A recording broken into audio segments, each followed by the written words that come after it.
I am so pleased that you were able to attend our special program and demonstration tonight. As many of you know, I am currently going through the process of becoming a Quiltworx certified instructor, and this is part of my homework. Everything that you see behind me here is a Quiltworx pattern, but it starts out with just the basic techniques that I'm going to be showing you tonight when we make the stained glass block. The stained glass block is the same block that's used in the fractured paint box pattern by Quiltworx. So once you learn how to make this, you can make that entire quilt. A lot of people think that Judy Niemeyer quilts are only made out of batiks. That is not true. Woven cottons are used just as much as batiks are. So everybody that attends tonight is going to receive a package of papers to complete one of these blocks. So you can go home and go into your stash and find some fabrics that you would like to use to make this block. Following this program, this video will be uploaded to my YouTube channel for you to access and watch while you're making your block at home. Let's get started by first going through the differences between foundation paper piecing in the Judy Niemeyer tradition as opposed to maybe some of the other ways that you've learned foundation paper piecing. In this demonstration, I'll teach you the techniques used in all the Quiltworx designs, specifically to create a block called the paint box. I'm using the Charm Elements number 15 foundation papers. All Quiltworx patterns come with detailed instructions, including all of your foundation papers needed to complete the project, and detailed template layout sheets that take the guesswork out of how large to cut your fabric pieces. A fabric strip set is perfect for this project. In my own fractured paint box quilt, I used a Quiltworx strip set. Standard quilting strip sets have 40 2.5-inch strips, and some of the fabrics repeat. But a Quiltworx strip set has 48 different fabrics, broken down into 6 groups of 8, arranged from light to dark. One of my favorite features of a Quiltworx pattern is that it provides you with all the templates necessary for preparing your fabrics, eliminating all of the guesswork. You'll need 2 2.5-inch by the width of the fabric strips to complete one block.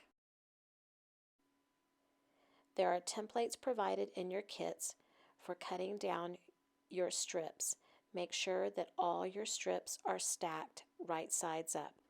Use paper clips rather than pins to attach your templates to your fabric, and then cut on the cut lines printed on your templates. Now I move my paper clips to the sew side of the template, attaching it to the fabrics. When you purchase this pattern, it includes a template for the 1.5-inch strips that go in between your larger pieces on your foundation papers. We are simply going to take our fabric, we're going to fold it so that we have a nice clean edge, and we're going to cut 1.5-inch strips by 42-inch, or the width of the fabric. Then subcut into the lengths I've detailed in your kits. Each of the 4 identical units needed to make this block are broken up into sections 1 through 8. We're going to start with section 1 and proceed through number 8 in that order. Sort the pieces for your units in numerical order. Position the templates and the fabric pieces facing right side up with the sew sides aligned at the top.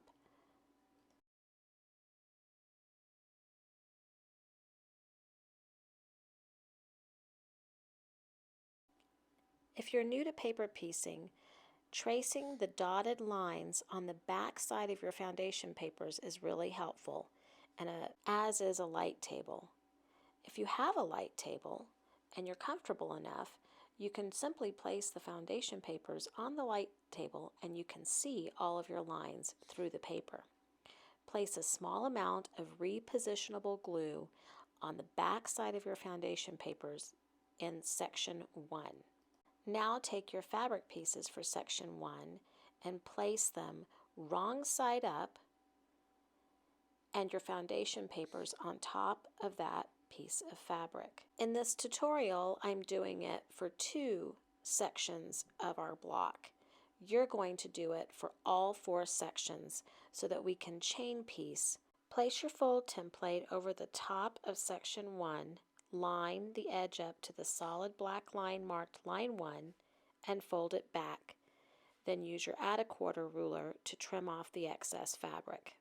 Repeat this step with all 4 sections. Now we're going to add fabric number 2, which is our thin strip, by lifting the foundation paper, sliding the fabric under section 2, and lining the sew side up with the trimmed seam allowance from fabric number 1.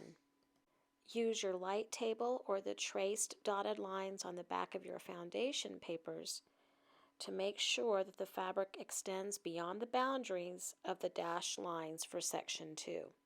Continue stacking the other 4 foundation papers and fabrics and dab just a little bit of fabric glue to hold the fabric pieces in place. I've changed my needle to a 70 microtex sharp, and I'm using a 50 weight Aurifil thread. I'm readjusting my stitch length to about 1.8, and I'm ready to begin. Sew on line 1. Starting and stopping just past the end of each line will make it possible to cut the threads off when you're done. Complete the sewing on each of the units before moving on to the next step in a chain piecing fashion.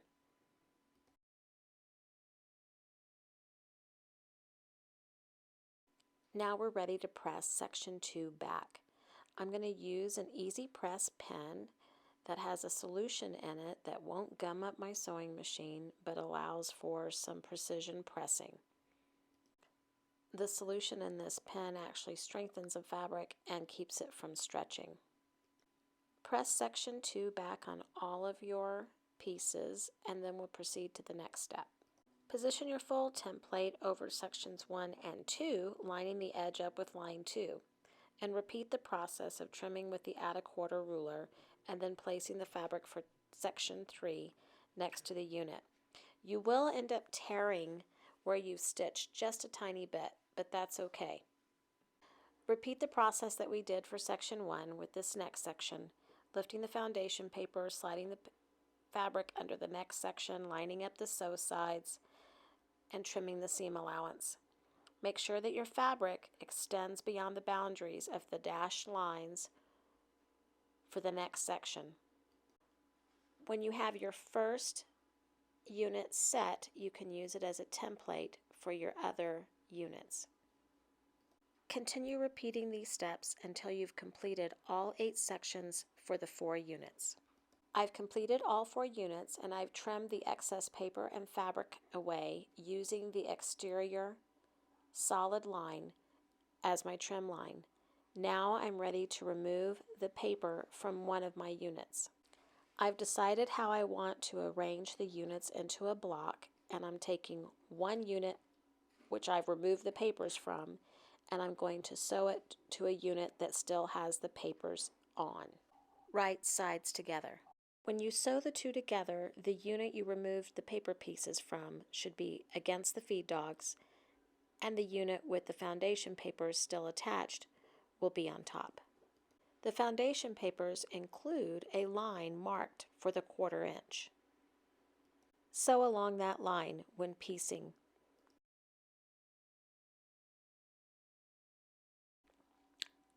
Now I'm going to use my easy press pen to apply a little bit of starch and then press. Now I can remove the foundation papers from the other unit. And repeat the process with the other 2 units to complete the block. Everything lines up beautifully.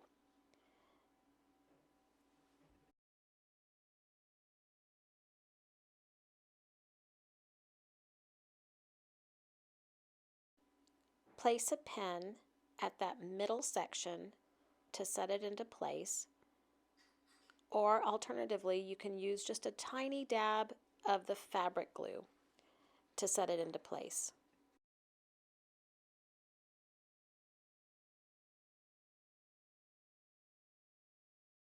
Here's a tip. Instead of starting at the very end, start on that middle section right where you set your block into place.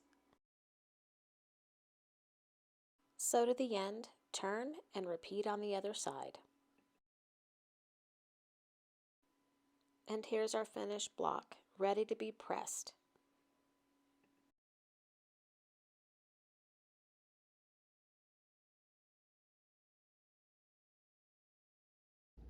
Now you're ready to take the foundation paper pieces that I'm going to give you tonight and go home and make your own stained glass block, and I hope you enjoy the process.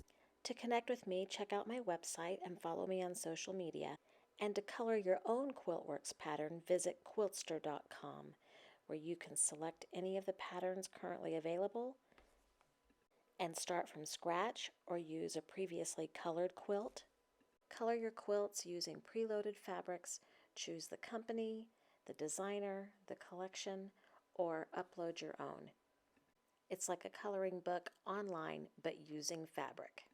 Play around with colors, change things up, and when you land on a design that you like, you can save it.